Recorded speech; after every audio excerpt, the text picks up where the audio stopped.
Hey everyone and welcome back to another video. In this video, I'm going to show you how to change your profile photo on TaskRabbit. Now this video is going to be particularly useful for individuals. Let's say that you want to go ahead and change your profile photo. How do you actually go ahead about doing so? Now this video is going to be short, sweet, and simple guys. There's not going to be a lot of steps involved. Now, in order to do this, what you're first going to do is log on to TaskRabbit. Next, click on Profile on the bottom right hand corner.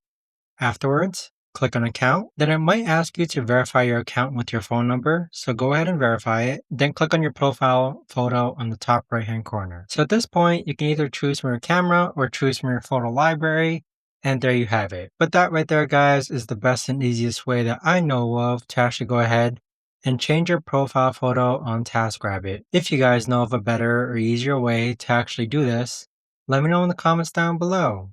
I would love to know. Thanks so much for watching everyone, and I'll see you guys all in the next video.